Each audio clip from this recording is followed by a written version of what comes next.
E se algum aluno não pôde comparecer, vocês podem avisar e se quiserem ver a discussão de caso clínico, podem me pedir para eu enviar a gravação, tá? Porque nesse período de ensino remoto, né, a gente não pode exigir a presença, a frequência, né, de 100% da turma. Porque muitos problemas podem ocorrer, né, de acesso, de conexão. Bem, agora eu vou projetar novamente o PowerPoint. Vou compartilhar. Já está compartilhada a tela. Eu vou colocar no modo apresentação. Por favor, quando quiserem perguntar, quando quiserem participar, essa discussão de casos clínicos é como o próprio nome diz. Eu vou apresentar os casos e vocês vão participar da discussão. Então, quando quiserem também, eu vou apresentando o caso clínico. Vocês podem pedir para interromper e perguntar ou questionar alguma dúvida ou algo que não ficou claro aqui no relato, vocês podem falar a qualquer momento, não precisa ser no final da apresentação. Eu farei uma descrição resumida da história, assim como do exame físico. Então, não vai ser aquela descrição, aquele relato, né, como vemos na anamnese, na anamnese exaustiva, completa, né?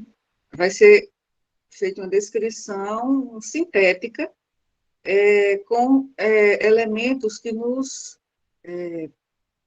propiciem a, o entendimento, né, do que acontece com o paciente do caso clínico apresentado. Mas, assim, alguns aspectos eu posso não ter colocado no relato resumido, e vocês podem perguntar alguns sintomas que faltaram, algum esclarecimento sobre sintomas e sinais, por exemplo, alguns termos que vocês ainda não conhecem, ou então, se determinado sintoma ou sinal está presente ou não, ou porque foi omitida a sua menção na apresentação, ou é porque aquele sintoma está ausente, podem pedir esse esclarecimento ao final da apresentação de cada caso clínico, e aí a gente pausa um pouquinho a apresentação e pode esclarecer, né? Ou então no final da história também. Após a descrição do caso clínico, então vamos fazer uma análise fisiopatológica,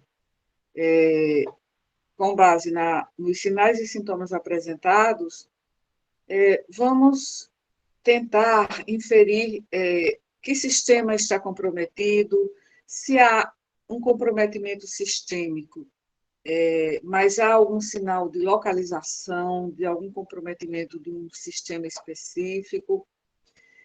Aqueles sinais e sintomas podem ser explicados fisiopatologicamente, de que forma? Como esses sintomas provavelmente explicam o quadro de adoecimento do paciente, do caso clínico que está sendo relatado. E vamos partir para as hipóteses diagnósticas sindrômicas. Claro que, quando levantarmos a hipótese diagnóstica sindrômica, após esse levantamento, podemos até cogitar quais seriam possíveis hipóteses diagnósticas etiológicas, né? Mas o nosso objetivo aqui é levantar hipóteses de diagnóstico sindrômico, do conjunto de sinais e sintomas. Então, no roteiro que eu enviei para vocês, eu pedi para que vocês lessem sobre a síndrome febril, a síndrome edematosa, a síndrome consultiva e a síndrome séptica, tá? Vou seguir. E aqui eu vou relatar o primeiro caso clínico, uma descrição resumida da história. Trata-se de um homem de 30 anos, auxiliar de serviços gerais, atualmente desempregado, casado, negro, natural de Recife, procedente de João Pessoa, internado em nosso hospital em novembro de 2017. A história dele é de aumento, na verdade, é de tumorações, tá? Então, desconsiderem esse aumento. Uma história de tumorações, na verdade, é porque ele chegou com a história de que aumentou o tamanho do pescoço, né? E aqui, na síntese, eu ia colocar com as palavras dele, mas depois eu coloquei de uma forma técnica, história de tumorações no pescoço bilateralmente e febre com suores noturnos há 6 meses. Os sintomas associados são tosse produtiva, náuseas, anorexia, diarreia, falta de ar e intensa perda de peso. Então, aqui os sintomas que aparentavam maior intensidade eram essas tumorações cervicais bilateralmente e a perda de peso, a importante perda de peso nos últimos 6 meses. A linfadenomegalia cervical, aqui eu já coloquei, né, o achado, né? Eu poderia ter colocado o aumento, né, volumétrico do pescoço bilateralmente. É que já coloquei qual é o achado. A linfadenomegalia, na verdade, eram linfonodos, né, aumentados, muito aumentados, indolores, mas o volume aumentou bastante, né, nos últimos 2 meses, é que passou a ter um aumento volumétrico importante desses linfonodos cervicais bilateralmente. Ele não procurou assistência médica porque a unidade básica de saúde estava sempre lotada e ele não tinha paciência para esperar, segundo suas palavras. E ele relatou que estava mendigando no centro da cidade porque as pessoas se compadeciam do seu estado físico.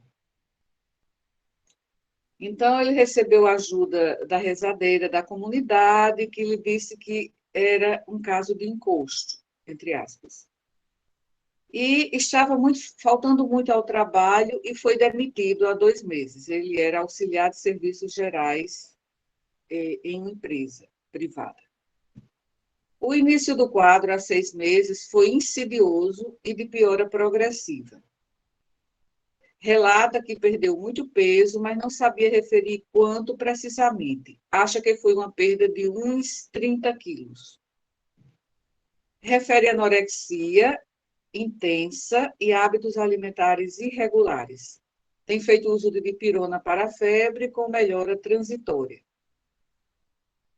Ele não sabia dizer a intensidade da febre, e não havia um horário de maior elevação, né, da temperatura corporal. Ou ele não sabia informar. Foi encaminhado ao hospital universitário a partir da unidade de pronto atendimento do bairro de Cruz das Armas, após sentir tonturas e intenso mal-estar e ser levado pelo vizinho a quem pediu ajuda. Ele estava em casa e se sentiu mal e o vizinho o ajudou. Tem 3 filhos menores e é casado há 15 anos. Sua esposa tem saúde aparente e trabalha como diarista, e que sustenta a casa atualmente e o ameaça, né, de expulsão do lar. Estudou até o 2º ano fundamental, preferiu não falar sobre seus antecedentes sexuais, consumia bebidas alcoólicas há 20 anos, ultimamente meia garrafa de cachaça por dia, e antes eram bebidas destiladas e também cerveja, mas ultimamente ele intensificou o consumo de cachaça. Nega antecedentes patológicos pessoais, exceto por intoxicações alcoólicas agudas. Então, ele referiu que chegou a cair na rua muitas vezes, né, alcoolizado. Não faz uso crônico de medicamentos, relata o uso de heroína há 15 anos, injetada em compartilhamento com seus parceiros, que eram, segundo ele, gente da pesada, entre aspas, e fez consumo abusivo de crack há 2 anos. Envolveu-se com pequenos delitos, já foi preso por 2 meses, há 2 anos, por violência doméstica. Aqui mostro os dados do exame físico geral ou ectoscopia. O estado geral comprometido, faces hipocrática, não saiu aqui a faces, mas é possível deduzir, não é, que a faces está hipocrática, ele tinha olhos assim covados, né, os malares salientes, as regiões malares salientes,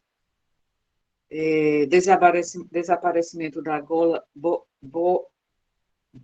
gordurosa de Bichat. Então, ele aparecia emagrecido, então a face hipocrática, consciente e orientado, febril, acianótico, mucosas secas e descoradas, 2 cruzes para 4, 3 cruzes, e com palidez cutânea, 3 cruzes para 4. Aqui é possível ver a semimucosa labial, né? E a pele, ele estava nictérico, tá? Embora acho que aqui é uma questão mais da iluminação. Observava-se um acentuado aumento de linfonodos cervicais, né? Linfonodos na região cervical anterior, confluentes, né? Então, era uma massa irregular, de consistência firme e elástica, não é uma consistência assim de borracha, indolor e,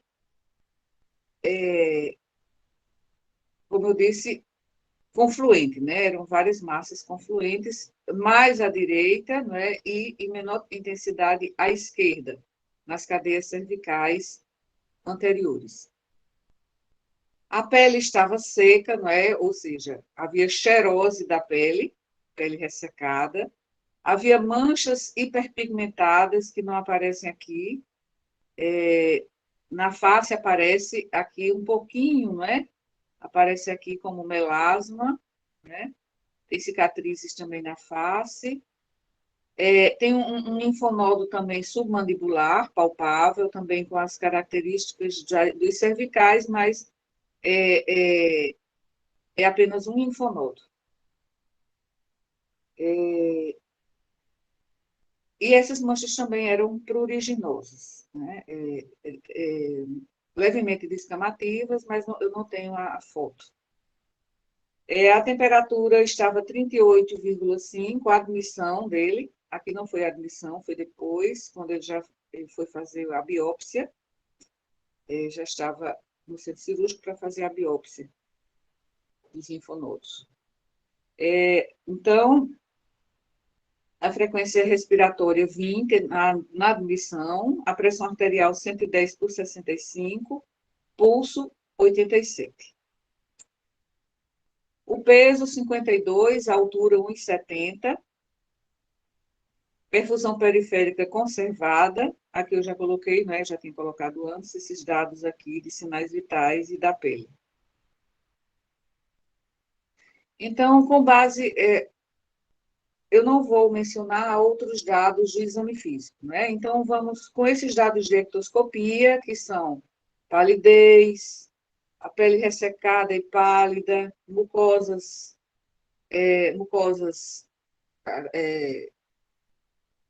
pálidas, 3 cruzes para 4, faces hipocrática, manchas hiperpigmentadas na pele, sem foto, linfadenomegalia cervical bilateral importante, né, confluente, indolor, e também submandibular direita, emagrecido, né, com um estado nutricional muito comprometido, anictérico, acianótico, e os outros dados de sinais vitais vocês observaram, febril, e os dados antropométricos também de altura e peso, que eu já coloquei. Então, vamos esclarecer aqui, e além dos outros sintomas, né, que ele apresentava, além os que eram mais importantes eram a linfadenomegalia e a perda de peso importante. Então, vocês querem esclarecer alguns sintomas e sinais, alguma característica que vocês queiram questionar, outros sintomas e sinais que não foram mencionados e que vocês gostariam de saber se estão presentes ou se foram omitidos porque estavam ausentes. Vamos começar, então, a discussão? Podemos, eu acho. Oi? Duda, pode Acho que repetir? sim. Sim. Acho que sim. Acho que sim, que os sintomas e sinais estão claros e que você entendeu, é isso? Pelo menos por mim, sim. Não sei o pessoal. Sim, sei. Professora, teve Diga. hemoptise? Oi? Hemoptise? Hemoptise, não. Não, né? Ele nega hemoptise e os sintomas são estes aqui. Os sintomas são, um quadro começou insidiosamente e ele se queixava, ainda vou anteriormente aqui, ele se queixava, né, de febre com sudorese noturna há 6 meses, mas que piorou muito nos últimos 2 meses, principalmente o aumento da linfadenomegalia. Aí ele tinha tosse produtiva, náuseas, anorexia, diarreia, que começou também nos últimos 2 meses. Ele relatava falta de ar, mas aparentemente a admissão ele não se apresentava dispneico. Além dessa intensa perda de peso, né, que ele acha que foi uns 30 quilos, mas ele não lembra qual era o seu peso anterior, então ele estimou em mais ou menos uns 30 quilos. E aí ele não procurou assistência médica durante todo esse tempo, foi demitido, né? Tinha problemas familiares, né? Provavelmente violência doméstica e provavelmente uma família disfuncional. E tem esses antecedentes que vocês observaram, né? E esses são os dados. Aqui eu não coloquei, mas a admissão ele estava eupneico. Ele estava sem desconforto respiratório. Mas, quando ele caminhava, mais ou menos 100 metros, ele sentia fadiga e sentia uma leve dispneia. Ele dizia que estava com falta de ar, né, quando ele caminhava até, por exemplo, até a sala da enfermagem para se pesar, certo? Então, se não há necessidade de esclarecimento Professora, sobre a... Sim, Carlos? foi relatado se ele teve uma diminuição intensa no apetite ou os Sim, hábitos alimentares em geral, ele relatou? ele relatou que tinha anorexia, não é? O apetite era bastante comprometido, ele não tinha apetite, não sentia vontade de se alimentar. E além disso, assim, a esposa dele trabalhava fora a semana inteira, só chegava à noite. Ele ficava muitas vezes bebendo e ele não se alimentava. Além da anorexia, ele também não não tinha, assim, condições em casa para ele se alimentar de forma adequada. Então, suas refeições eram muito irregulares, e, em termos quantitativos, né, muito escassas. Então, ele tinha anorexia importante também. Além, né, de não haver muitas condições na sua própria casa para uma alimentação regular. Professora, ele sentia dor ao se alimentar ou essa falta de Não, apetite era por outro motivo? sim, boa pergunta, João. Ele não tinha disfagia nem odinofagia, né? Ele deglutia os alimentos sem problemas, mas o que ele tinha mesmo era uma intensa anorexia. Ele tinha anorexia. Então, tem dois fatores aí, né? Tanto a anorexia, quanto o fato de ele, geralmente, ele estar bebendo, né? E não ter, assim, refeições regulares, né? Havia um desajustamento, né, dentro da própria família, e assim, ele não tinha um bom relacionamento com a esposa, que também passava uma maior parte do tempo fora, e ele tinha uma importante anorexia, mas ele não tinha disfagia nem odinofagia. Ele deglutia sem dor, ou sem entalo, ou sem nenhum desconforto retroesternal, né? A deglutição dos alimentos, né? Quando ele deglutia algum alimento. Então, Professora, ele sim, era quem é? portador de Gabriel. Ele era portador de HIV. Não há esse antecedente. Ele não traz esse antecedente. Então, ele teve uma assistência, ele não teve assistência médica anterior a essa, né? Quando ele desmaiou, ele não desmaiou, ele teve um mal-estar, muita tontura, e aí foi levado à UPA, e da UPA mesmo, quando se percebeu que ele não tinha condições de voltar para casa, foi solicitada uma vaga no HU, e ele foi transferido para o HU. Então, ele não teve uma assistência médica anterior, ele disse que não foi procurar o serviço de saúde, porque ele não tinha paciência de esperar, estava sempre cheio, então ele não buscou assistência, né? Buscou a assistência, né, de pessoas da comunidade, né, que fazem essa parte de atendimento, né, como curandeiros, mas ele não teve um diagnóstico anterior.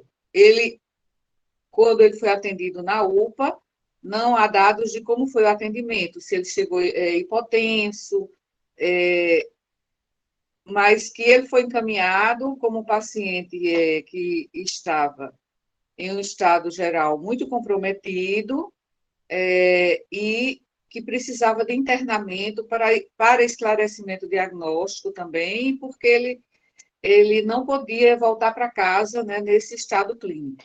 Mas ele não teve na UPA ele passou pouco tempo, né? Na verdade, ele passou só o dia, e aí, já às 5 horas, ele foi transferido. Então, não houve um atendimento médico anterior, né, que pudesse ter encaminhado um diagnóstico, ter pensado nessa possibilidade e solicitado um exame na UPA, né? Então, ele foi para o HU, então esses dados são os dados da admissão. E essa foto não é da admissão, já é de vários dias, não me lembro quantos, após a admissão, quando ele foi fazer a biópsia dos linfonodos, né? Aqui no pré-operatório. Professora, Sim, na anamnese dele tem algum dado sobre a data que ele iniciou o uso de drogas com a galera da pesada, que ele relatou? Sim, ele disse que foi em 2000, deixa eu ver aqui, não me lembro dos detalhes.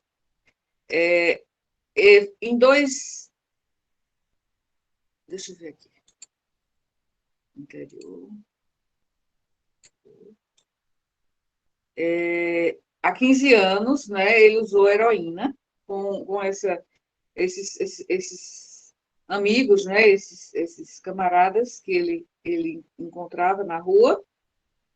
Então, ele usou há 15 anos, mas não há relato de que ele continuou usando posteriormente, nem por quanto tempo ele usou. Ele passou um tempo, né, se reunindo com essas pessoas e usando essa droga injetável.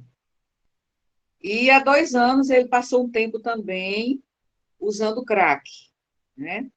Ele também aspirava cola, né, de sapateiro na rua, não coloquei aqui, mas porque eu já tinha colocado crack e heroína, mas ele também na rua, muitas vezes, quando ele estava na rua, ele fazia uso de cola, né? Cola de sapateiro. Então, isso foi há 15 anos, mas não há relato do que ele fez posteriormente, nem há, não há o dado indicando por quanto tempo ele fez uso de drogas injetáveis. E tem os dados da biópsia?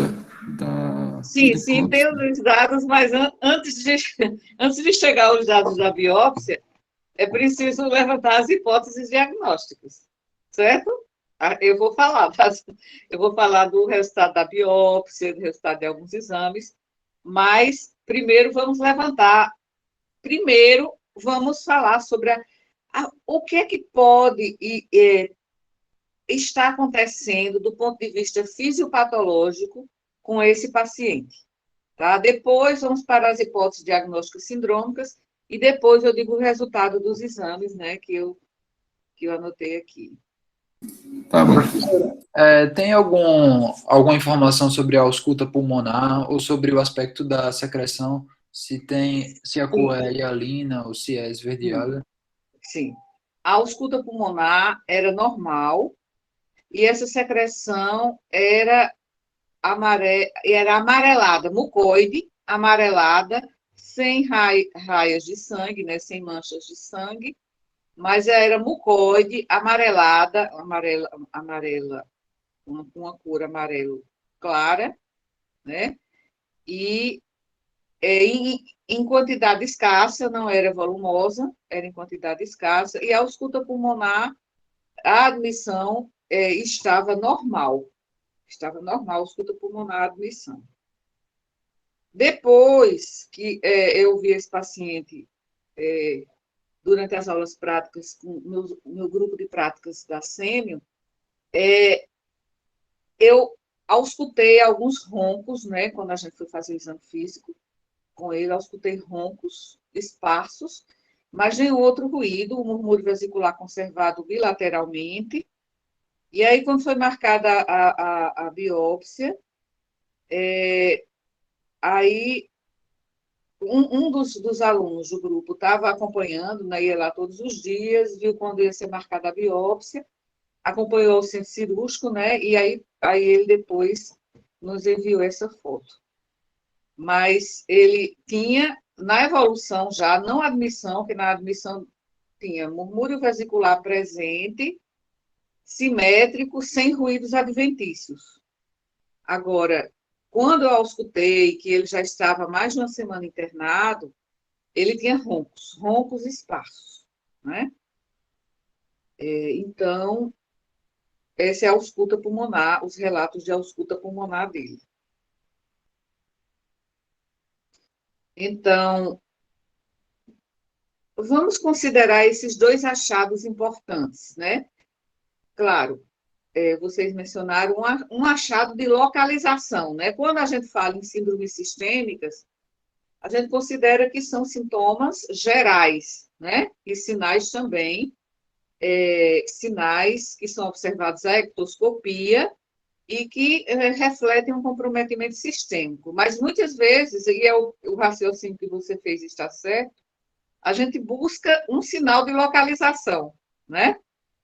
Porque a própria linfadenomegalia pode ser o sítio primário do problema dele, mas pode ser já reacional.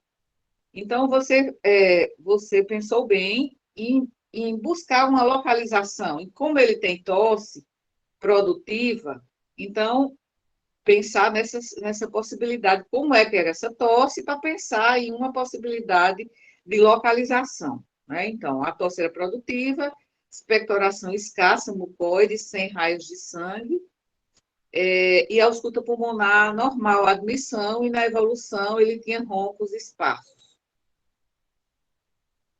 Que eram, esses roncos, eles mudavam de localização quando o paciente tossia. Né? Então, já mudavam, por isso que não eram estertores bolhosos, certo? A gente discutiu isso. Isso foi acho que foi uns 8 anos. Não, faz 8 anos, não. Uns 5 anos, talvez. Não me lembro exatamente, mas eu acho que eu coloquei lá atrás. Foi antes da pandemia, tá certo? Agora, a pandemia é como divisor de águas. Foi antes da pandemia, então mais ou menos uns 3 anos, por aí, 2, 3 anos. Agora, ele estava doente já, né, há 6 meses, quando ele quando ele foi admitido. Professora, Sim, tinha algum edema? edema? Não, Não. ele não tinha edema, não tinha edema. Os membros inferiores, como se observa aqui nos membros superiores, né, a atrofia muscular, né, é aparente, há também uma redução significativa do tecido celular subcutâneo, né? Então, essa hipotrofia muscular e essa depressão, né, da parte gordurosa, eram bem evidentes nos membros inferiores, mas não havia edema subcutâneo. Teria alguma lesão na cavidade oral ou nas glândulas salivares? Não, a mucosa oral estava descorada, né, úmida, mas descorada. Não havia manchas brancas, né, compatíveis ou com candidíase ou com outra lesão, e não havia úlceras, né, não havia úlceras na mucosa, a língua sabugosa, mas não havia nem na mucosa jugal, nem no palato, na orofaringe, nem na língua, nem na região sublingual, ou nas gengivas, não havia ulcerações, não havia petequias, não havia bolhas hemorrágicas, não havia lesões, além da palidez, os dentes remanescentes, né, porque havia ausência de elementos dentários, mas os remanescentes, né, em mau estado de conservação, cáries, ele tinha sinais de periodontite, né, nos locais onde ele tinha dentes remanescentes, tinha sinais de retração gengival, né, e tinha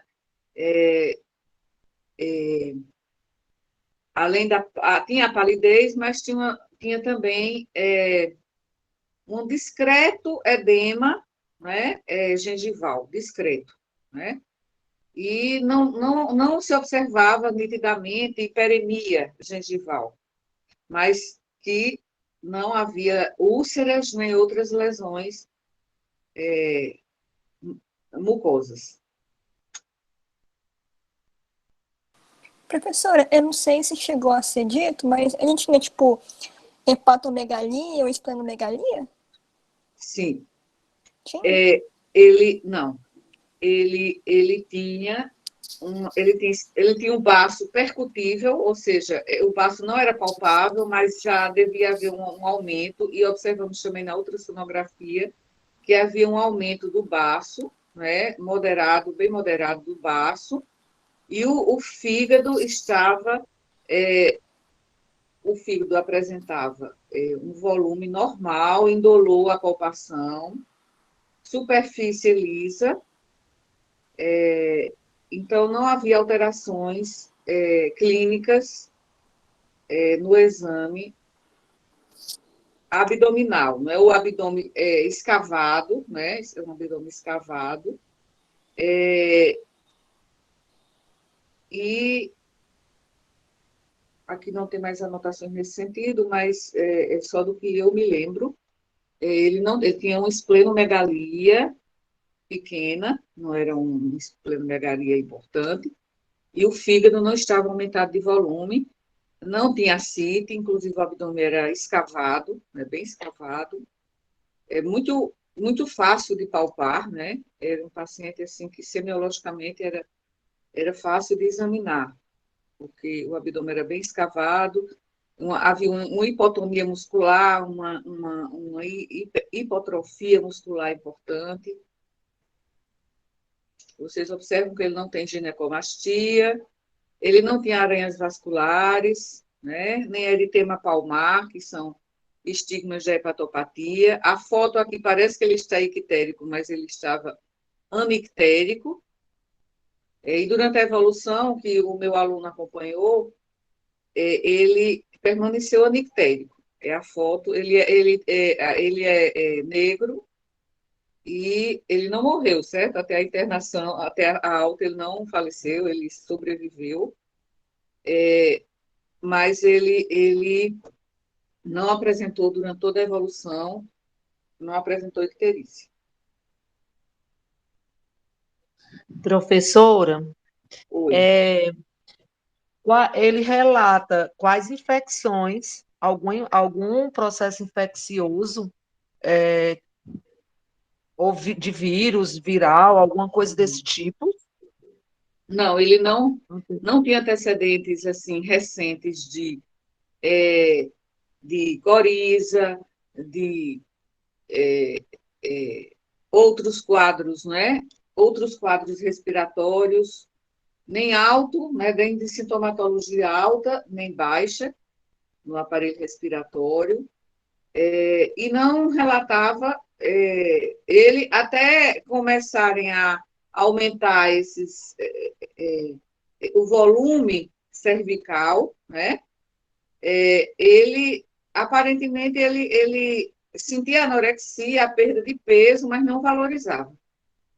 E também ele só foi levado ao serviço de saúde de urgência porque ele teve quase uma pré-síncope, não é? Ele teve uma lipotímia, e aí chamou o vizinho, e o vizinho o ajudou, levando a UPA de Cruz das Armas. Mas ele foi ao serviço de saúde por isso, né? Senão, talvez ele ainda estivesse, muitas vezes.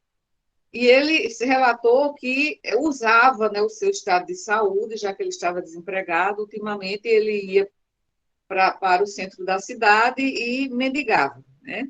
Ficava nas esquinas, nos locais, em alguns locais da cidade, mendigando, né? E algumas pessoas se sentiam pena e aí lhe davam trocados, né? E aí ele disse que mendigou, né? Quando ele perdeu o emprego, porque faltava muito ao trabalho, né? Muitas vezes porque estava bêbado.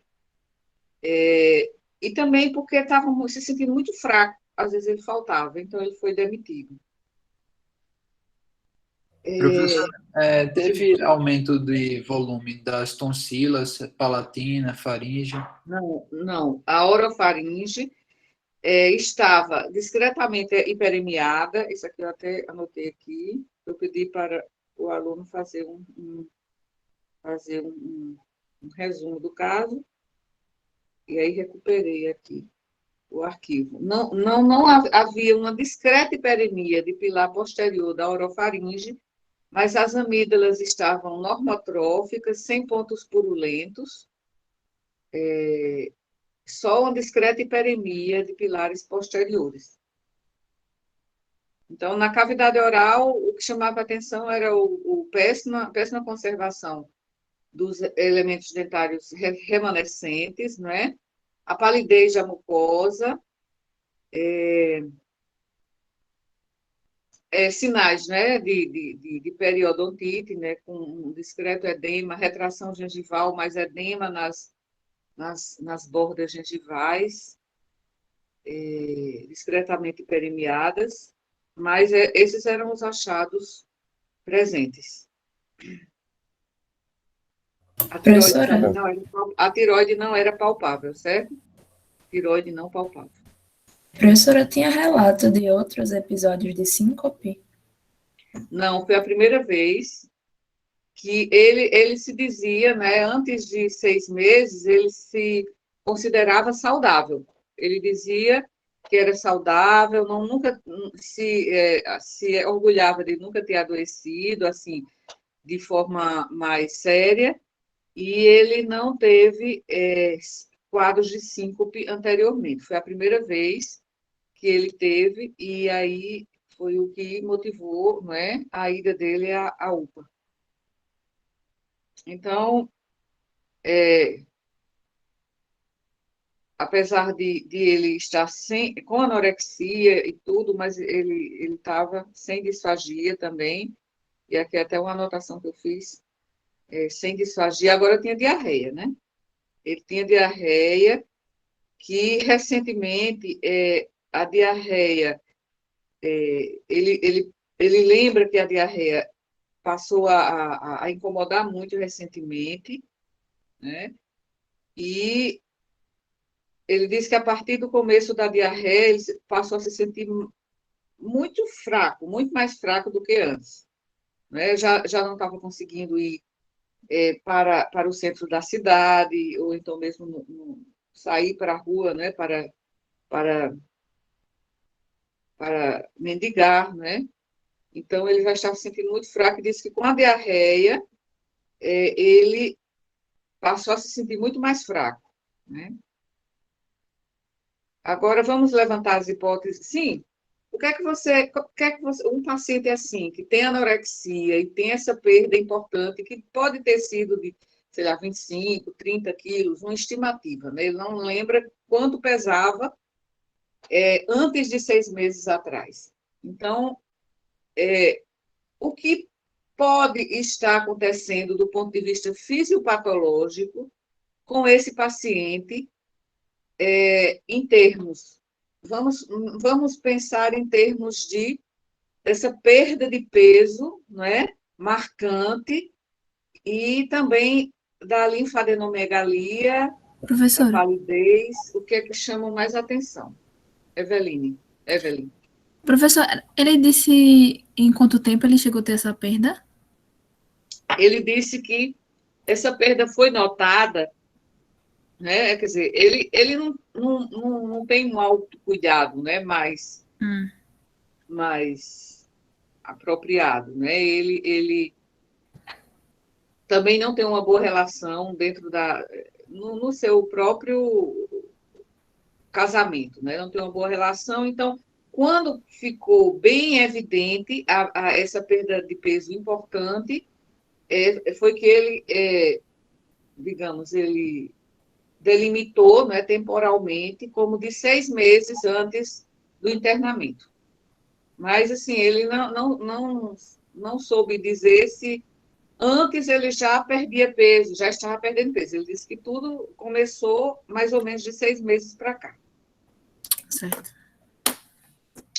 Vamos pensar na fisiopatologia? Vamos pensar na fisiopatologia. Para pensarmos na fisiopatologia, já considerando a síndrome, vamos levantar hipóteses diagnósticas sindrômicas? Ou uma hipótese? Acho que aqui todo mundo está pensando AIDS, né? Aqui é uma hipótese etiológica, certo? Professora, eu pensei Vamos pensar primeiro na sindrômica, aí depois da sindrômica é que a gente vai pensar quais são as causas daquela hipótese sindrômica e aí pensar nas possíveis etiologias. no caso, a síndrome consumptiva? Consumptiva. Esse paciente está caquético, com um quadro nutricional gravemente comprometido, estado nutricional, né? Então, é uma síndrome consumptiva. E não há dúvidas que ele tem uma síndrome consumptiva, certo? Agora, quais são as causas de síndrome consumptiva que são compatíveis com esses sinais, sintomas e essa evolução. Aí sim, Matheus, aí a gente pensa, vou colocar aqui a sua hipótese etiológica. AIDS é uma etiologia. Embora a gente fale de síndrome, né, da imunodeficiência, mas quando a doença está plenamente manifesta, né, ela é uma entidade nosológica, é uma doença, né? Embora pessoas que vivem com HIV/AIDS muitas vezes não desenvolvam a doença, né, mas se as pessoas não recebem uma assistência adequada, elas podem desenvolver essa doença. Então, temos uma hipótese diagnóstica sindrômica, esse paciente tem uma síndrome consultiva, está claro, né? E uma das hipóteses etiológicas para esta síndrome consultiva, síndrome é o quê? É um conjunto de sinais e sintomas que se associam e que podem ter várias etiologias diferentes. Podem ser devido a uma etiologia, a outra, ou a mais de uma. Muitas vezes se associam duas etiologias, causando ao mesmo tempo a mesma síndrome. Então, essa caquexia do paciente, pensando, né, vamos pensar, antes de passar para a fisiopatologia, vamos pensar em outra hipótese diagnóstica. Veja que ele tem também um quadro que, embora a gente pense, não é uma localização, porque esse quadro aí de linfadenopatia pode ser reacional a uma etiologia, né, a uma outra etiologia. Mas vamos considerar esse quadro de caquexia com linfadenopatia. A primeira hipótese, AIDS. Também porque pensamos em AIDS, além do quadro de caquexia. O que é que a gente pensa também? Por que a gente pensa em AIDS? História de injetar. A história de uso de heroína, não é? Edberto. E também porque ele não quis falar sobre a história sexual dele. Exatamente, não sabemos se há promiscuidade sexual, né? Então, não sabemos, porque ele se recusou a falar sobre sua vida sexual. Então, não sabemos se havia, ele se protegia em relações eventuais que ele tinha fora do seu casamento, né? E não sabemos esses detalhes de sua vida. Mas já há um dado que é um dado epidemiológico importante, que é o uso de drogas injetáveis com seringas compartilhadas, né, na rua, né, em um grupo, com um grupo de outras pessoas, né, que provavelmente eram usuárias de drogas também. Então, por isso a gente pensa pelo quadro clínico e pelos antecedentes sociais dele. Então, mas que outra hipótese? Oi? Professora, ele poderia ter síndrome febril também? De quê? Síndrome febril? Sim, ele tem também uma síndrome febril associada, certo? Ele tem uma síndrome consultiva e uma síndrome febril, certo? Porque ele tem febre e calafrios. No decorrer desses 6 meses, ele apresentou febre e calafrios não, sudorese noturna, né? Ele tinha febre e sudorese noturna. E quando ele chegou ao hospital, ele estava febril. Então, vamos juntar agora. Então, ele tem sinais e sintomas da síndrome febril, febre e sudorese noturna, e tem um quadro de caquexia. Uma hipótese diagnóstica foi levantada em termos etiológicos, AIDS, né? A AIDS doença, né? Vocês podem levantar alguma outra hipótese diagnóstica? Tuberculose pode ser, professora? Tuberculose, sim. Quem falou? Luiz. Luiz.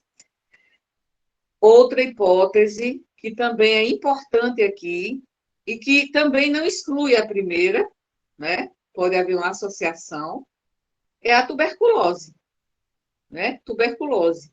E a linfadenopatia pode estar associada a essas duas possibilidades, Pode ser um linfoma também, né?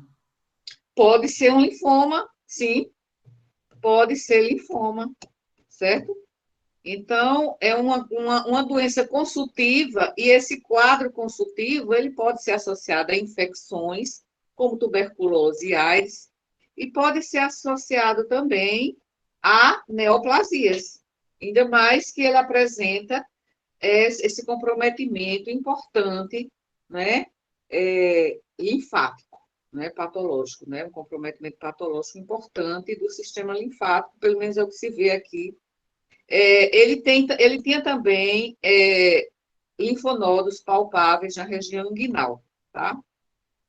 Mas eram pequenos linfonodos, né? E não eram tão importantes como esse aqui da região cervical, nem tanto quanto esse aqui da região submandibular, né? Eram linfonodos pequenos, móveis, né? Eram linfonodos com características bem mais discretas.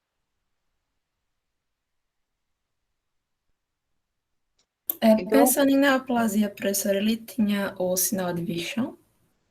não tinha. Ele não tinha outros linfonodos palpáveis além do submandibular, aí dessa cadeia cervical que estava bastante comprometida, eram muitos linfonodos confluentes, e ele tinha linfonodos inguinais, mas com características bem mais sutis, mas não tinha linfonodos palpáveis na região supraclavicular. Nenhum linfonodo era palpável nessa região. Então, o linfonodo palpável na região supraclavicular, né, esquerda, está associada geralmente a neoplasias do trato gastrointestinal, né, principalmente do estômago. É o nódulo, é o gânglio de Virchow-Troisier. Mas ele não tinha linfonodos palpáveis na região supraclavicular, nem na esquerda, nem à direita. Ele tem essa tosse também, né, produtiva, que ele não há, assim, um início, também não me lembro, quando perguntei a ele, o início, quando começou a tosse. Mas era uma tosse já prolongada, né? E essa tosse também é um outro fator que, agregando aos demais, nos faz pensar na possibilidade de tuberculose. E muitas vezes tuberculose se manifesta, né, por adenopatias, principalmente cervicais, né, como a escrófula, né, antigamente era chamada de escrófula, né, a adenopatia cervical tuberculosa, a tuberculose extrapulmonar. E quando pensamos em tuberculose extrapulmonar linfática, né, geralmente está associada com tuberculose pulmonar também. E ele tem tosse, né, produtiva. Tem essa sudorese noturna, né, e que podem ser sinais relativos ao local, né, a um local, né, de primário da doença também. Ele tem perda de peso, sudorese noturna e febre, né? E de localização mesmo, podemos também falar da linfadenoromegalia, das linfadenomegalias, e também desses sintomas respiratórios. Certo? Mas o que chama a atenção mesmo são os sintomas gerais, né? E dos sinais observáveis à ectoscopia. E ele tem essa linfadenopatia que, assim, ele estava tendo ganhos secundários com esses problemas, né? Tanto com a caquexia, como com essa linfadenomegalia bastante visível, manifesta, né? Ele estava tendo ganhos secundários, porque ele estava ganhando algum dinheirinho, né? Pela indulgência, né, das pessoas, né? Pela mendicância, né? Então, muitas vezes se usa, né, como benefícios secundários, né, se usa a doença como benefício secundário, já que ele estava desempregado, né, a esposa, né, estava também mencionando que ele poderia ser expulso, né? Ele poderia sair da casa, porque ela poderia expulsá-lo, né? De casa. Então, essa linfadenomegalia, ela além de poder ser tuberculosa, essa linfadenomegalia pode ser da própria AIDS, tá? Que no quadro da AIDS há uma linfadenomegalia chamada linfadenomegalia persistente, né? Linfadenomegalia persistente e generalizada. Ele tem vários sítios, né? Mas chama a atenção mais submandibular, aí, um pouco inguinal, mas que chama a atenção é o cervical. Então, é uma manifestação, né, da infecção pelo HIV. Mas não tem um significado, assim, prognóstico, né? Tem que haver um tratamento da AIDS, mas o que tem um significado prognóstico é o estado nutricional e as infecções oportunistas. Certo? Bem, pensamos aqui nas hipóteses, né? Então, surge a hipótese sindrômica, né? Hipótese de diagnóstica sindrômica de síndrome consumptiva, febre, né? A síndrome febril. A febre não é um sintoma, né? Como vocês já estudaram, a febre é uma síndrome, embora a gente chame febre. Assim como edema também, quando o edema é sistêmico, é uma síndrome, só que chamamos edema, não é? Edema. Então, em termos etiológicos, né, que pode justificar as duas síndromes, né? AIDS, né, como doença plenamente manifesta, tuberculose, linfoma. Tá? Então, eu acho que já temos hipóteses diagnósticas. Alguém quer levantar mais uma hipótese diagnóstica para a gente passar para algumas considerações fisiopatológicas? Eu vou falar sobre o diagnóstico definitivo, né, com os exames complementares, e passamos para o segundo caso clínico. O que é que, fisiopatologicamente, o que é que está acontecendo com esse paciente, levando em conta a nossa hipótese diagnóstica sindrômica e até as etiológicas? O que é que deve estar acontecendo para levar esse quadro de síndrome consumptiva, síndrome febril, além de um comprometimento de linfático, né, tão importante?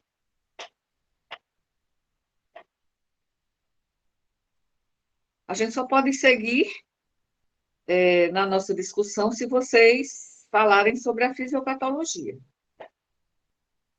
A fisiopatologia, por exemplo, de uma síndrome consumptiva na AIDS e na tuberculose, por exemplo, o que é que causa em termos de gasto energético, né? Em termos de distúrbio do metabolismo? O que é que vocês acham? A gente vê que é um quadro, né, devastador, né? A AIDS é um quadro devastador, né, quando o paciente não é tratado, né?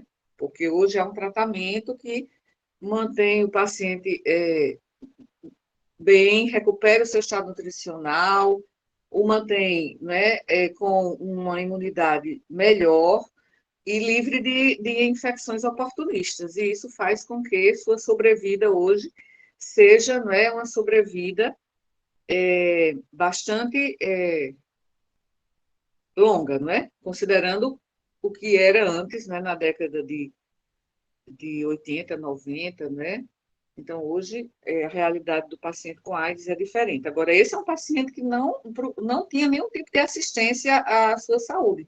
Não tinha nenhum tipo nem de ajuda familiar, nem de assistência, de apoio social, nem de assistência médica.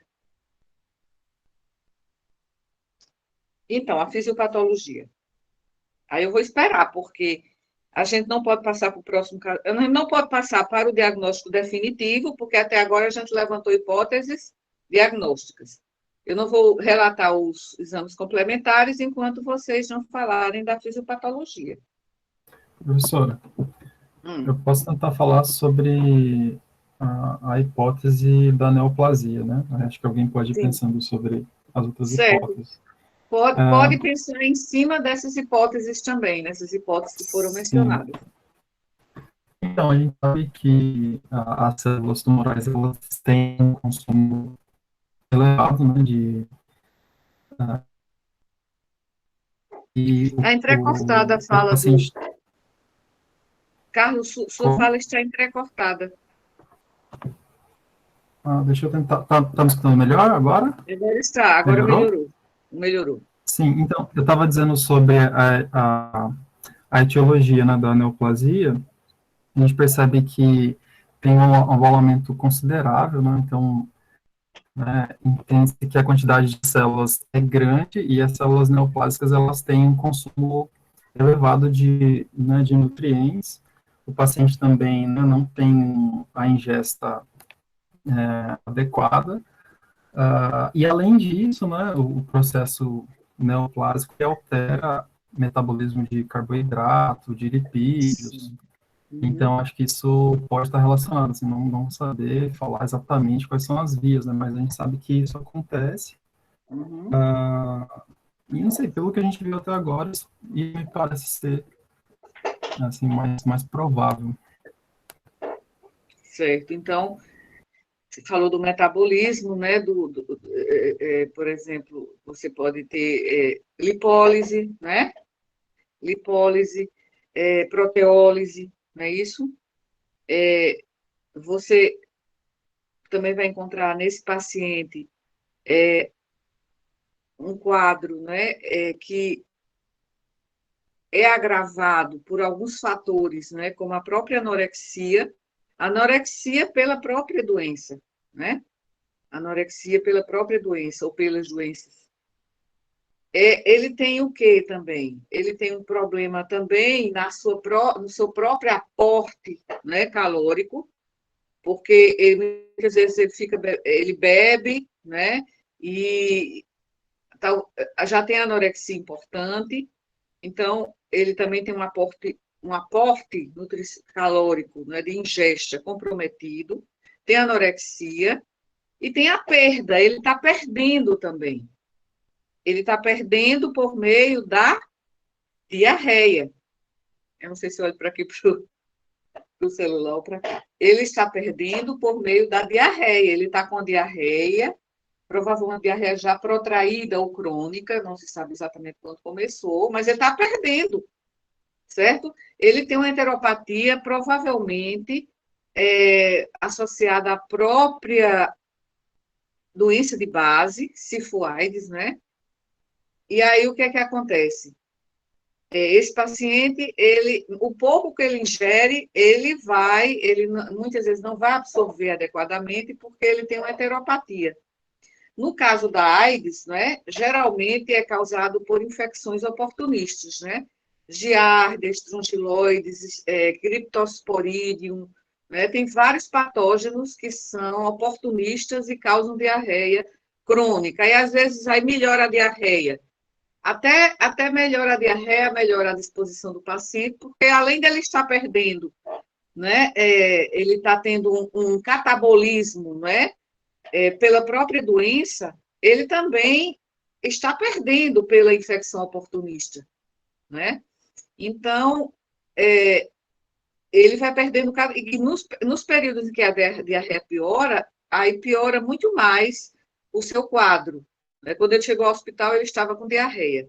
E talvez essa diarreia fez com que ele ficasse tão fraco, tivesse um quadro até de hipovolemia, naquele momento que ele teve uma lipotímia, e, por isso, ele teve esse quadro de mal-estar, tontura, né? Vocês gostariam de falar mais sobre o metabolismo, sobre esse quadro de catabolismo?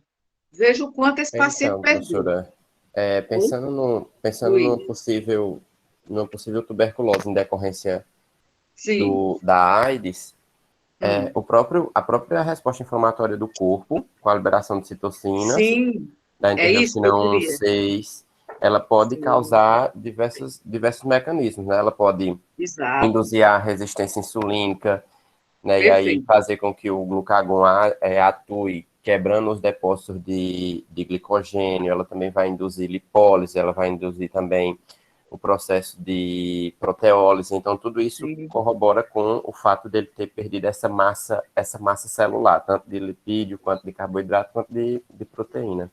Certo. A massa magra também, né? E também ele está com quadro de consumo orgânico, né?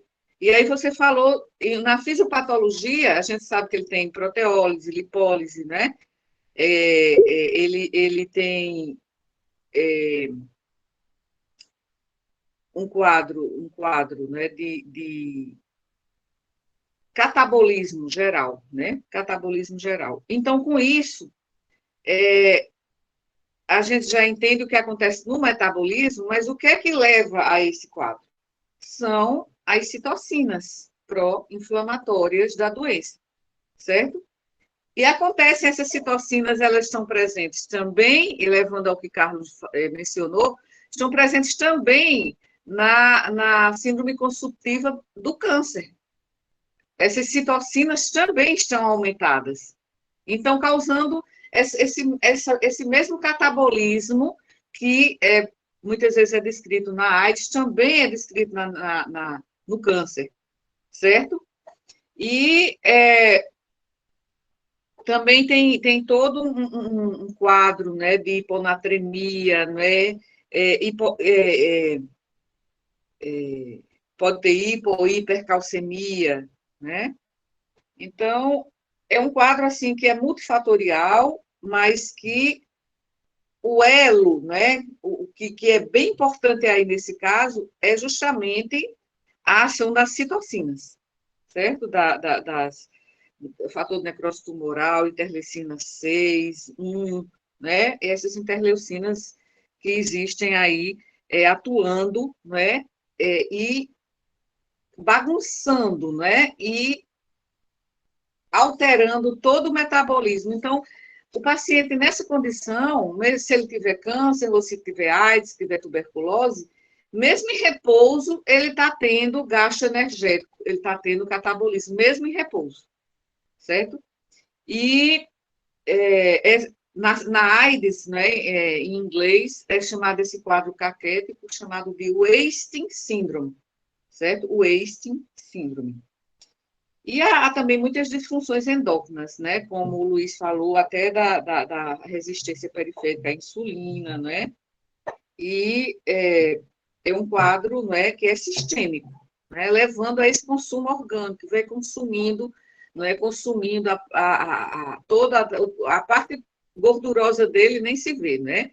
E toda a massa magra, né, a gente está vendo que está sendo aí consumida, né? Por isso se chama síndrome consumptiva. Há um comprometimento importante da economia orgânica, né? Então, mesmo em repouso, ele está com um gasto energético aumentado, certo? E aí, essa perda de peso, ela vai induzir ainda mais a anorexia, e, por sua vez, a anorexia, ela induz a mais perda de peso, a mais consumo orgânico, né? Vocês só lembram daquele mecanismo lá central que leva a isso, a anorexia como ciclo vicioso. É a síndrome caquexia-anorexia. A caquexia leva à anorexia, a anorexia leva à caquexia. Vocês leram esse mecanismo?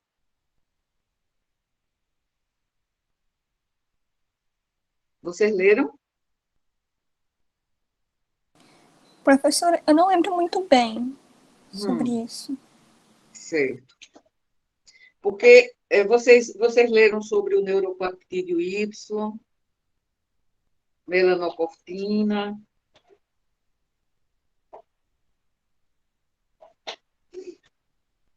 No material que eu mandei para vocês, em alguns se falava no neuropeptídeo Y. Então, esse neuropeptídeo Y, como é que ele vai causar mais anorexia ainda?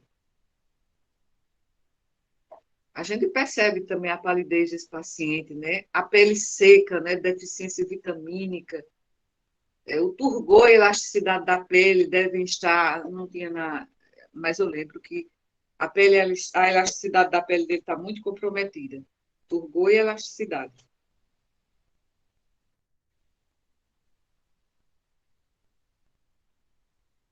Então, vamos ver se vocês lembram, tá? Então, só para a gente lembrar que é uma síndrome caquexia-anorexia, tá? Tanto na AIDS, quanto no câncer, quanto na tuberculose, né? E aqui vamos ver o que foi confirmado para desse paciente.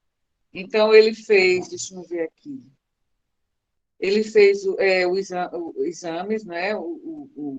A sorologia confirmou o diagnóstico de AIDS. Ele fez também coleta de escarro, né, para a pesquisa do bacilo alcoácido resistente.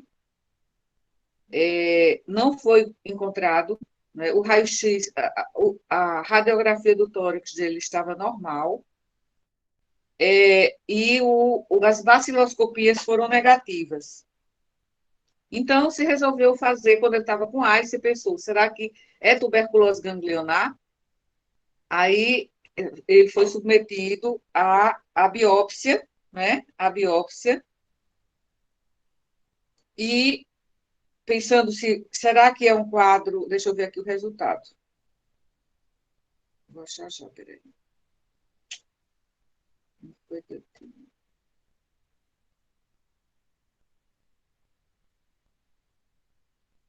Bom, eu tenho aqui o resultado da biópsia, mas eu não estou achando em termos, né, nos termos literais que estavam lá.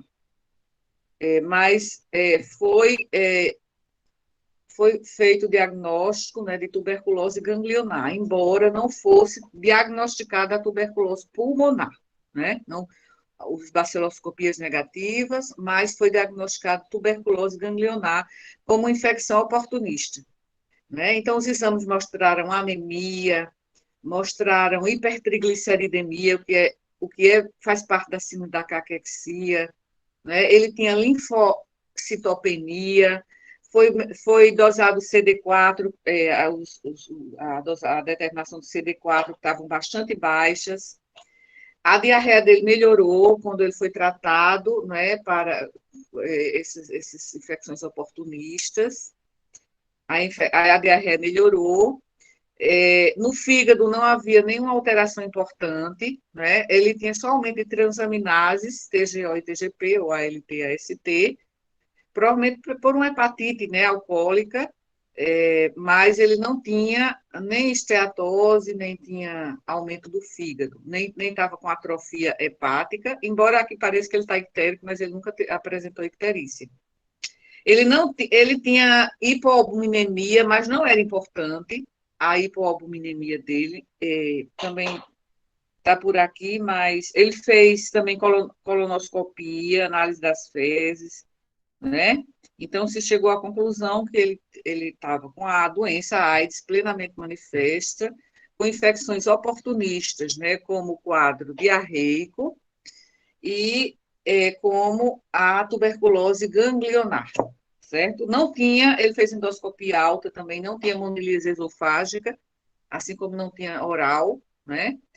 Então, o quadro de diarreia é muito frequente, então, 70% a 80% dos pacientes com AIDS plenamente manifesta têm diarreia, certo? Então, o diagnóstico da tuberculose extrapulmonar foi feito, e aí ele foi tratado também. Ele passou, acho que foi mais de 2 meses foi internado, né? Se pensou em linfoma também, certo? Se pensou em linfoma, mas já o próprio diagnóstico histopatológico, né, proporcionado pela biópsia, já mostrou que não era linfoma, né? E aí esse paciente, depois não tive mais notícias, porque eu não fazia mais ambulatório, né? Já tinha deixado de fazer ambulatório, e aí eu não tive mais notícia dessa pessoa, né? E aí a perda de peso dele, então vocês viram, né, pelo índice de massa corpórea dele, vocês viram quanto era o índice de massa corpórea dele?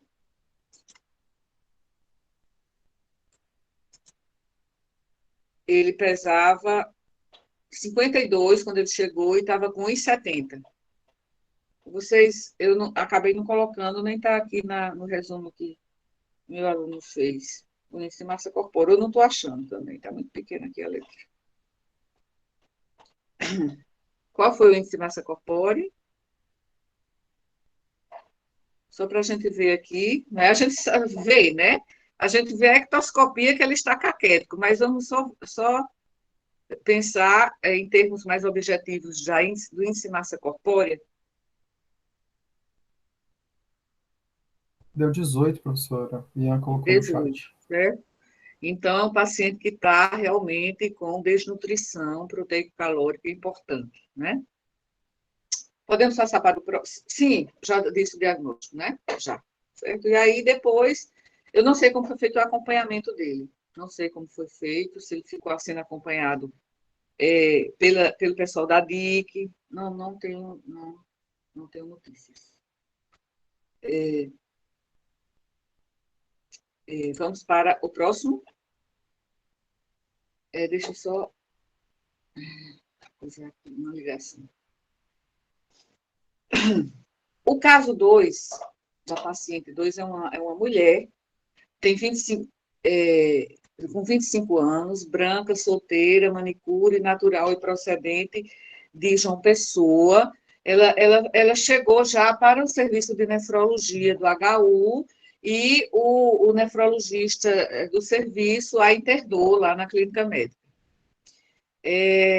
Ela estava com edema generalizado, né? O edema tinha começado 2 meses antes da procura do serviço de nefrologia, e aí, gradualmente, foi piorando, mas surgiu na face, e a princípio era mais intenso pela manhã, e foi piorando progressivamente, e aí ela observou também que o abdômen estava com edema, o tórax, os membros inferiores, e por fim observou que todo o corpo estava edemaciado, né? Então, era um edema simétrico, né, nos 2 membros inferiores, em todo o corpo, e ela disse que os níveis de pressão arterial estavam elevados.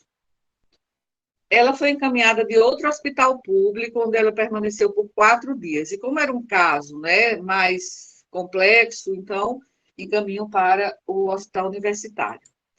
Ela relatava também parestesias nos membros inferiores, fadiga e urina de coloração normal, volume normal, mas tinha um aspecto espumoso. Referiu ainda a alopécia e a amenorreia há 3 meses. Ela negou hematúria, não tinha alteração da coloração da urina, nem tinha redução do débito urinário. Ela negou febre também, dores musculares, negou dores articulares. Ela referiu lesões de pele, que quando ela chegou, ela já estavam cicatrizadas. Ela disse que houve, um ano antes, ela teve lesões de pele e que essas lesões elas eram recorrentes e que sempre estavam em diferentes estágios de cicatrização, tanto em pododáctilos quanto em quirodáctilos. E ela disse que ficavam como cicatrizes pontiformes, né, como os pontinhos, mas antes de ficarem cicatrizes, apareciam bolhas. Depois ulceravam e ficavam as cicatrizes. Ela só tinha as cicatrizes dessas lesões. Ela tinha o diagnóstico de diabetes mellitus tipo 1, diagnosticado há 20 anos, e ela fazia tratamento tanto com dieta como insulina NPH, mas não estava com um controle muito adequado nos últimos tempos. E ela apresentava também antecedentes de ansiedade e depressão, e fazia uso de ansiolítico, ela só dormia usando ansiolítico. Morava com seus pais, a mãe dela era diabética também, e tinha 2 irmãos saudáveis. Trabalhava em casa, atendendo os clientes, né, as suas clientes nos domicílios delas, né, como manicure, mas estava há 2 meses sem trabalhar porque ela estava com muita indisposição, né, e aquele edema também começou a fazer com que ela não quisesse sair de casa, né? Ela estudou até o 5º ano do ensino fundamental. No exame físico, ela parecia mais jovem do que a sua própria idade, mas também como estava demasiada, a gente não sabia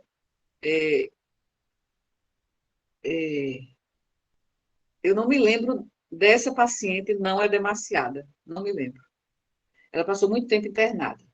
Então, o estado geral comprometido ao exame físico, em anasarca é o edema generalizado, a face é característica. Vocês poderiam dizer que essa face é característica e o que é que sugere? Eu disse só característica. Renal, não é? Por quê?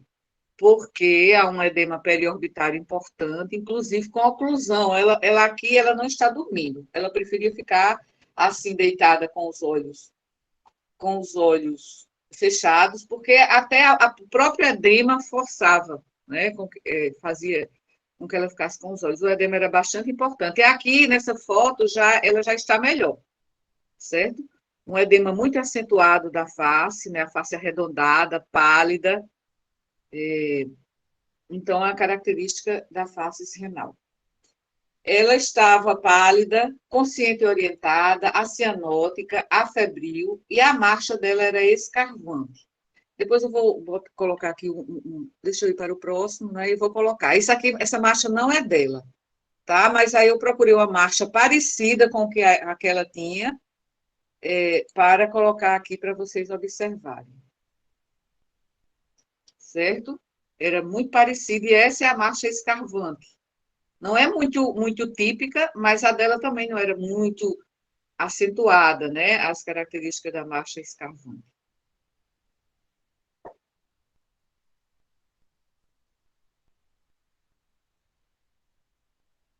Então, reparem, né, que quando ela caminha, ela toca com um antepé no solo. Vocês observaram?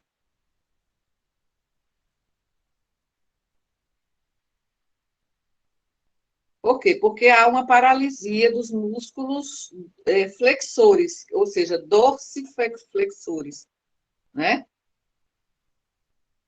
Então, essa é a marcha escarvante. Ela tenta não tropeçar. Deixa eu colocar. Ela tenta não tropeçar e, com isso, ela eleva o membro inferior que está acometido, né? É a marcha escarvante. Ela não consegue levantar o pé, né, completamente. E acaba, não está muito típico, porque o típico mesmo, ela acaba arrastando a ponta do pé, né? O paciente acaba arrastando a ponta do pé. Então, ela tinha esse tipo de marcha. Então, não era também tão característica, mas já mostrava sinais, né, de diminuição da força muscular dos músculos dorsiflexores do pé. Então, vamos aqui para voltar aqui. Marcha escarvante. Mucosas escoradas, 2 cruzes para 4. Eu achei que ela estava 3 cruzes para 4, pelo que eu me lembro, né? Mas eu coloquei o que estava anotado. E úmidas. Edema subcutâneo em todo o corpo, 4 para 4 cruzes. Mole, indolor, frio. A pressão 110 por 70. Em nenhum momento, durante a internação, pelo menos o aluno que a acompanhou, foi um aluno que a acompanhou, ela nunca detectou pressão arterial elevada. Ela disse que tinha pressão arterial e que ela foi observada nesse hospital onde ela foi internada antes do HU, mas ela não teve elevação da pressão arterial durante o internamento. Então, ela tem 86 de pulso, tinha 37 estava febril, peso 85,5, e aqui ela já colocou índice de massa corpórea. Índice de massa corpórea 32, o abdômen globoso, né, e havia sinais de ascite de grau leve, né? Era piparoto positivo, mas ela colocou aqui grau leve, né, porque geralmente quando o piparoto é positivo é um grau moderado. Então, veja, essa paciente, ela passou muito tempo, né, retida no leito, depois ela começou a caminhar, né? Mas ela nunca assim, apresentou uma face. Depois ela já começou a usar corticoide, né, como tratamento. mas ela sempre tinha a face renal, né? Nem chegamos a ver a face cuxingoide dela, né? Do uso do corticoide. Ela sempre apresentava essa face renal. O que é que vocês acham desse índice massa corpórea de 32? Eu acho que ele é um pouco fantasioso, né? Porque, assim, seria mais indicativo da quantidade de líquido que ela tem. Exatamente. Na verdade, uma falsa obesidade. Ela não está obesa, né? Ela está, na verdade, com edema generalizado, certo? Então, o índice de massa corpórea aqui não vai nos servir para nada, porque não indica o estado nutricional dela. Está mascarado pela retenção de líquido, e de sódio e de líquido, certo? Pronto, muito bem. Então,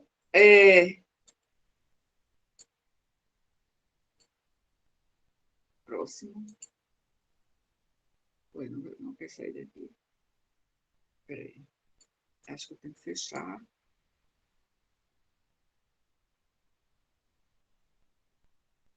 Eu quero ir para o próximo slide. Aqui.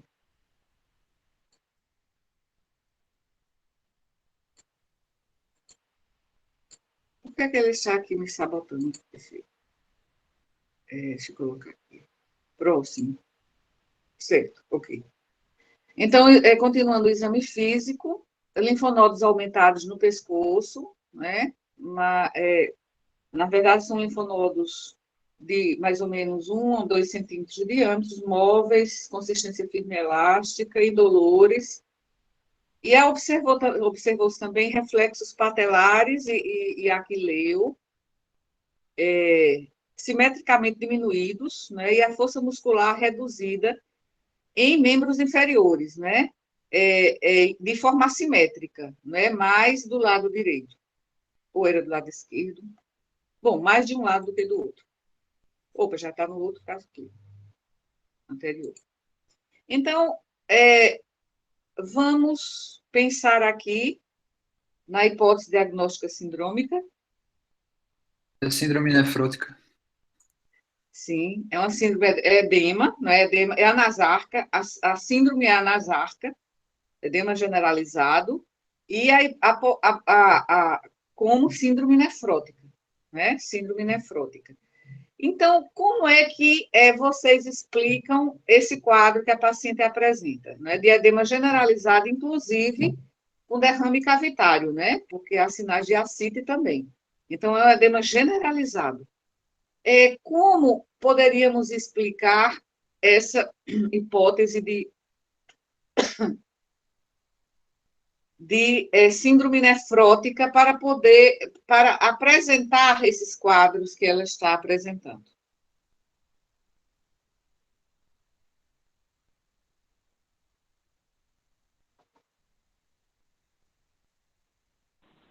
Professor, no caso da síndrome nefrótica, né? E seria na urina muitas proteínas, daí ele diminui a pressão oncótica, né? Pilar. Daí a com que o líquido extravasasse para fora dos vasos, né? Daí ia gerar esse. Sim, exatamente. Então, o líquido extravasa para fora do vaso, e aí há um extravasamento para o intestício, né? Para o intestício, por causa da redução da pressão oncótica. Mas por que se reduz a pressão oncótica? Porque está perdendo proteína na urina, né? Aí dá um desequilíbrio das forças de Starling. Exatamente. Como é que a gente chama a perda de proteína na urina? Proteinúria. Então, ela está perdendo proteína por meio, né, da urina, e aí ela perde principalmente a albumina. Então, o plasma vai ficar apresentar hipoalbuminemia, e aí diminui a pressão oncótica. Mas é só isso que leva ao edema? Tem algum outro fator, alguma cascata aí fisiopatológica que faz com que esse quadro ele só piore enquanto não se começa o tratamento? É o sistema renina-angiotensina-aldosterona. Perfeito, perfeito. Agora, eu sei que vocês já estudaram muito isso em fisiologia. Eu lembro que quando eu paguei fisiologia, eu repeti tanto esse mecanismo neurohumoral, né, que eu já não aguentava mais repetir. Mas você poderia descrever esse mecanismo neurohumoral, quer dizer, que não só é a baixa da albumina, não é só, né, é um fator muito importante, mas não é só isso. Como é que é ativado esse sistema e o que é que acontece?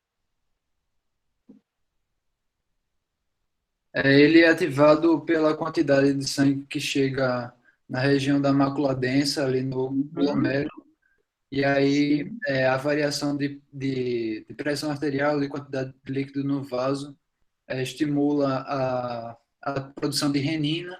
Aí a renina nos rins vai converter o angiotensinogênio em angiotensina 1, e aí a angiotensina 1 ela vai passar pelo endotélio capilar, ou principalmente nos pulmões, convertida em angiotensina 2, e essa angiotensina 2 ela estimula a produção de angiotensinogênio, e elas são substâncias vasoativas, aumentam o tônus vascular, e o angiotensinogênio, a aldosterona, ela estimula a retenção de líquido. Muito bem, perfeito, certo? Então, quer dizer, a hipoalbuminemia, por meio da diminuição do fluxo plasmático renal efetivo, né? Estimula toda essa cascata e aí vai havendo uma retenção cada vez maior de líquido e de água, tá? E esse quadro de anasarca, então, essa paciente, ela foi tratada inicialmente com corticoterapia, porque ela já estava também, né? Eu não referi o resto do exame físico, mas ela estava também com derrame pleural, né? Fazendo parte da anasarca. E aí foi iniciado corticoterapia para ela e ela não respondeu bem, não respondeu. E aí foi feita uma biópsia renal e foi diagnosticado o substrato histopatológico da síndrome nefrótica, né, que era uma glomerulopatia membranosa, certo? E foi associado à própria nefropatia diabética. E ela também tinha neuropatia diabética, já tinha complicação renal e neurológica. Então, ela tinha uma neuropatia diabética, né, com polineurite, e periférica, e por isso que ela tinha essas alterações neurológicas, né, e a marcha escarvante. Então, ela passou muito tempo também internada, e o diagnóstico foi glomerulopatia, aliás, não é só membranosa ou membrana proliferativa, né? Aqui está membranosa, mas que eu lembre é membrana proliferativa. Foi membrana proliferativa. Pela própria doença de base, o diabetes, certo? Dá tempo a gente... ainda dá tempo a gente ver o terceiro caso clínico, certo? Eu vou começar. Vocês querem dizer mais alguma? Oi. Rapidinho. Nesse caso 2, depois da cita, ela teve derrame pleural? Não, ela já estava com derrame pleural. É porque eu não coloquei essa parte aqui. Eu coloquei, certo? Eu não coloquei, mas tem o resto da história dela aqui. Ela tinha diminuição do muro vesicular na base direita do pulmão, né? O raio-x mostrava o derrame pleural, a ultrassonografia mostrava a ascite. E, sim, ela também já tinha insuficiência renal, tá? Ela já tinha, eu não me lembro o clearance, e o clearance não está aqui. O clearance, nossa, eu sou no outro artigo. Não lembro o que é a faixa de filtração, a taxa de filtração glomerular, que se chama na enfermaria assim, clearance da creatinina, mas eu lembro que ela já estava bastante comprometida em termos de função renal, ela já estava com insuficiência renal crônica, certo? Então, esse terceiro caso clínico é um homem de 44 anos, branco, casado, professor, natural e procedente de Sapé, com febre e tosse há 3 dias. Anteriormente, ele estava bem, mas 3 dias atrás, 3 dias atrás, né, de quando foi colhida a história. Voltou cedo do trabalho, se sentindo fraco, com uma temperatura aparentemente elevada, com calafrios de início súbito, que não foi bebida essa temperatura, mas ele se sentia que estava com febre e com calafrios. À noite, dormiu desconfortavelmente e na manhã seguinte sentiu náuseas, vomitou 2 vezes, teve 2 episódios diarreicos com fezes líquidas, sem muco, pus ou sangue. Ele também sentia intensa indisposição para ir trabalhar naquele dia, claro, vomitando, com diarreia, né, se sentindo fraco. E aí, no dia seguinte, ele ficou em casa e passou a apresentar tosse seca leve. Mais tarde, essa tosse se tornou produtiva, mas um escarro amarelado escasso, com raias de sangue, né, algumas raias de sangue.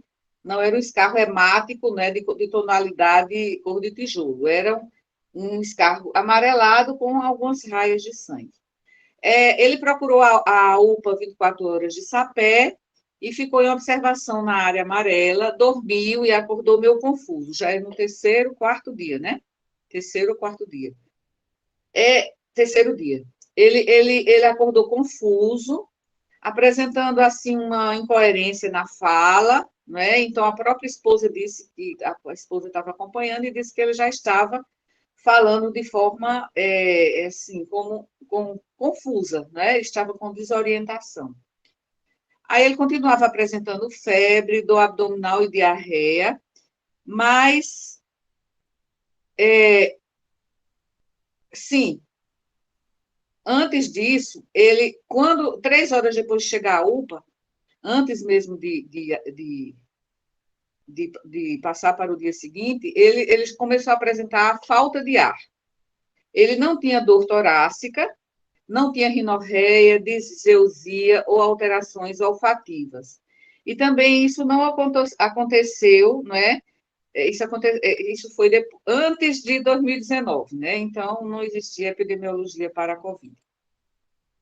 O médico da UPA, pode existir para outras, né? Outros surtos.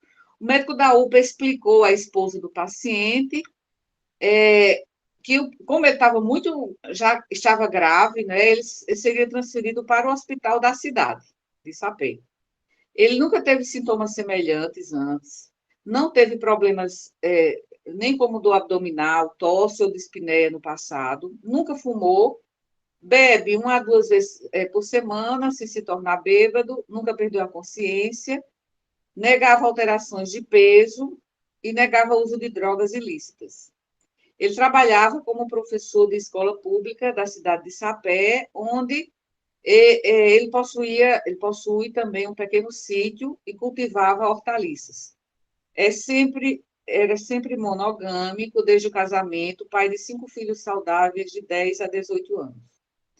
Nunca deixou a Paraíba para trabalhar, nem por turismo, não tinha antecedentes familiares significativos, né, de doenças, esposa e filhos aparentemente saudáveis e assintomáticos. Ao exame físico, ele estava em estado geral comprometido, pálido, torporoso, desorientado no espaço e no tempo, com dificuldade respiratória moderada e falando incoerentemente, ou seja, ele estava confuso. Estava falando, mas estava confuso. Pressão arterial 78/40, pulso 156 regular, temperatura 38, frequência respiratória 30, foi feita a oximetria de pulso 88%, perfusão periférica lentificada, extremidades frias, peso 90, altura 1,80. Então, aqui esse paciente, quando estava... Ele não chegou a ser internado no HU, esse foi um caso que o monitor trouxe, né, para apresentar numa reunião da monitoria. Aí, como ele fazia também, ele acompanhava outro professor na UPA, né, naquele módulo que tem de urgência e emergência, então aí ele relatou esse caso clínico, né, então isso aqui, aí ele ainda estava na UPA, né? Ele tinha também essas manchas hiperemiadas, né, descamativas, né, na região aqui da barba, que possivelmente, né, foi considerado como dermatite seborreica. Né? Então, aqui ele está torporoso, desorientado, né, e já naquela fase grave, né, e que quando foi transferido para a UPA. Para o hospital, aliás, da UPA para o hospital. Então, seguindo em frente, aqui. Pele de coloração normal, né? Pela foto eu encontrei um pouco pálido, né? Mas isso aqui é como foi descrito. Eu não cheguei a ver o paciente. Com manchas eritematosas e descamativas na região perioral, escleras anictéricas, mucosas hipocoradas, 1/4 e secas, porque às vezes o estudante pode ter colhido a história do prontuário, né, e foi em outro momento, né, e não no momento da foto. Orofaringe, sem exudação ou eritema, faringe, sem secreção nasal ou sensibilidade dolorosa à palpação dos seios da face, o pescoço não apresentava rigidez, né, de nuca, não tinha linfadenomegalia, não tinha turgência jugular, pulmões, maciçez à percussão, aí aqui já é uma parte que vocês não estudaram ainda, né? Maciçez à percussão e estertores finos na base pulmonar direita.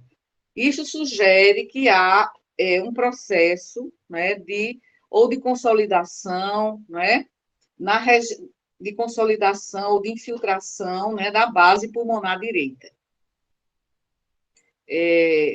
O abdômen levemente distendido, ruídos intestinais normais, sem rigidez à palpação. Na verdade, esses dados aqui eu nem ia apresentar, mas aí eu copiei e colei logo tudo, mas aqui vocês não estudaram, né, ainda essa parte da semiologia, eu só vou ler. Hipocôndrio direito levemente doloroso à palpação profunda, sensibilidade, ou massas à palpação superficial ou profunda. Fígado, 10 centímetros de percussão limitante, borda não palpável, baço não palpável. Fim. Então, eu não tenho os exames, mas eu sei qual foi o diagnóstico, né? Então, o que é que vocês pensam, que síndrome vocês pensam, considerando, considerando esse paciente, da forma como ele chegou e com esses dados de ectoscopia? Sugere uma síndrome séptica pela frequência cardíaca aumentada, estado confuso, a hipotensão. Veja que, olha aqui os sinais vitais dele, né? É hipotenso, taquisfígmico, febril, taquipneico. Então, todos os sinais vitais dele estão alterados, certo? Estão alterados. Esse paciente está com a síndrome séptica e está já em choque séptico, certo? Em choque séptico. Então, esse paciente tem que ir para a UTI imediatamente, né? Imediatamente. Então, o sistema nervoso central dele também está comprometido. Veja que o sensório dele está comprometido, né? É um paciente que está torporoso, desorientado, com a perfusão capilar periférica também já lentificada, extremidades frias, e sinais já numa síndrome séptica com choque séptico.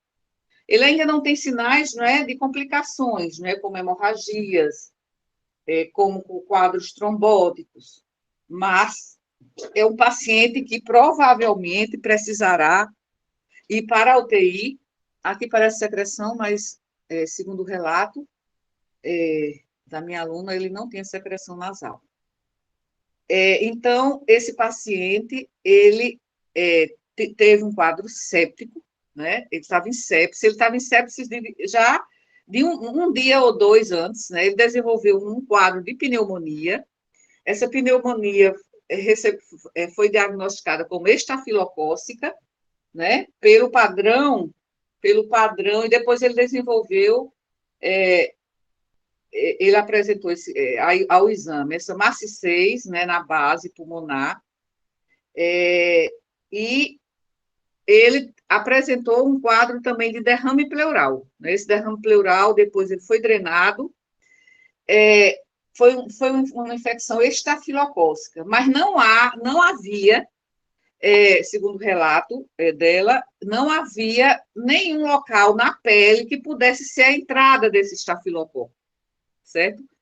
A não ser essas lesões de pele, que aqui eu até perguntei quando ela apresentou se aqui era uma pústula. Aí ela disse que era escama, né? Que isso eram escamas. Mas aqui pode ter sido a porta de entrada, né? Essa lesão aqui, ele pode ter apresentado uma foliculite. E aí, se ele entrou em contato com o estafilococo, né? Se bem que esse estafilococo é aquele estafilococo padrão hospitalar, né? Aquele que a pessoa adquire como infecção nosocomial. Mas, de qualquer forma, o estafilococo aureus é um patógeno extremamente virulento, né? E, embora ele não tivesse uma doença de base, porque aí a gente pensa, por que um adulto, né, de 40 anos, né, quer dizer, é jovem ainda, porque até 40 anos a gente considera jovem, de 40 anos, né, um adulto jovem, sem uma doença de base, pelo menos assim, diagnosticada, ele desenvolveu essa infecção invasiva, né, com sepsis e choque séptico. Claro, a bactéria pode ser virulenta, mas se ele não tinha uma condição de base que levasse à imunossupressão, não usava corticosteroide, não tinha uma doença base assim conhecida, não tinha ficado doente antes, a não ser que seja uma doença ainda não diagnosticada, certo? Seja uma doença ainda não diagnosticada, que levasse ao seu imunocomprometimento. Aí depois eu não tenho o segmento desse paciente, né? Porque não foi um paciente do HU, não tenho a evolução, conhecimento da evolução, mas esse paciente teve um quadro séptico, né, que evoluiu rapidamente, né, e pelo menos até quando eu soube, ele ainda estava internado, né, mas eu não soube a evolução, né, se ele sobreviveu, se não sobreviveu, mas que ele estava grave, foi para a UTI do Hospital Geral lá de Sapé, foi para a UTI, foi entubado e recebeu droga vasoativa, né, antibioterapia de amplo espectro, até que descobriram que era estafilocócica a infecção e fizeram o tratamento, né, com antibiótico, né, que cobre especificamente estafilococos. Certo? Aqui eu acabei não colocando, devia ter colocado aqui uma tarja, né? Porque quando a gente apresenta o caso clínico, a gente coloca uma tarja, mas é porque os aspectos físicos, né? Os aspectos físicos dele estão aqui na face, e a gente vê tanto a questão, né, ocular, né? As pálpebras, né? Semicerradas, como também a própria boca, né, mostrando que ele estava em um quadro, né, sensorial, né, bastante comprometido, né, em termos de sua consciência e orientação. Então, não coloquei tarja, mas quando nós apresentamos um caso clínico, mesmo que ele não seja publicado, né, mas é importante colocar tarja. Por exemplo, se você quiser mostrar os olhos, você coloca a tarja na boca, né? Se for mostrar o restante do rosto, você coloca a tarja nos olhos, certo? Então, fim, anterior. Fim, terminamos, faltando 8 para meio-dia, né? Então, 2 horas vocês levaram lendo a teoria sobre síndromes sistêmicas, e as outras 2 horas levamos aqui discutindo, né? Gostei muito da participação de vocês, foi excelente. E espero que também vocês tenham aproveitado essa discussão. Querem complementar ou questionar algum outro aspecto que vocês acham que não ficou claro no relato dos casos clínicos, ou então na evolução, né, desses casos? Vocês ainda estão aí? Estamos, professora, mas acho que a gente definiu enquanto falava dos casos clínicos as dúvidas que a gente tinha. Certo. E vocês também leram a fisiopatologia da sepse, do quadro séptico?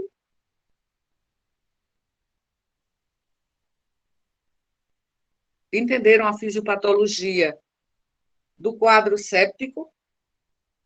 É uma resposta inflamatória exacerbada, né? Por isso que geralmente está ligada à infecção. Exatamente, infecção, que pode ser não só bactérias, podem ser vírus. A própria COVID, né, pode levar a todo aquele quadro, um quadro séptico. Fungos também causam sepse. Agora, é mais frequente sepse por bactérias, né? Principalmente bactérias gram-negativas e das gram-positivas, principalmente o Staphylococcus aureus. E ali na fisiopatologia também estão envolvidas, né, as citocinas, né?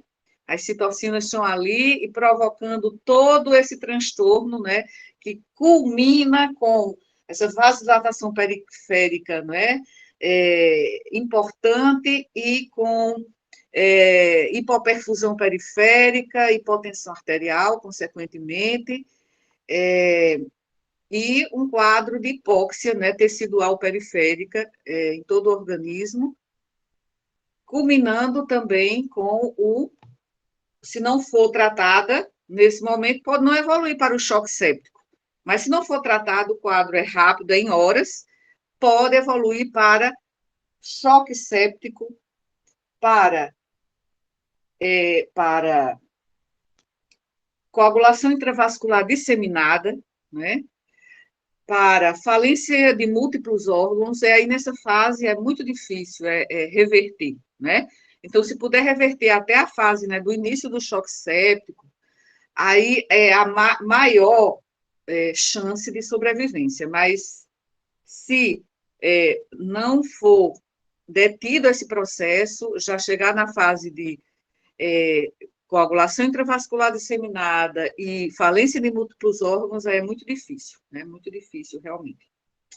Então, gente, obrigada pela atenção, pela participação. E assim nos despedimos. Boa tarde a todos e todas. Obrigada, professora. Até a próxima. Até a próxima. Bom final de semana. Vou finalizar. Para vocês todos também e todas. Certo? Obrigado, professora. Até a próxima. Tchau, professora. Boa tarde. Obrigado. Professora, obrigada. Boa tarde. Bom final de Tchau, semana. tchau. Tá, tchau, tchau. Abraços.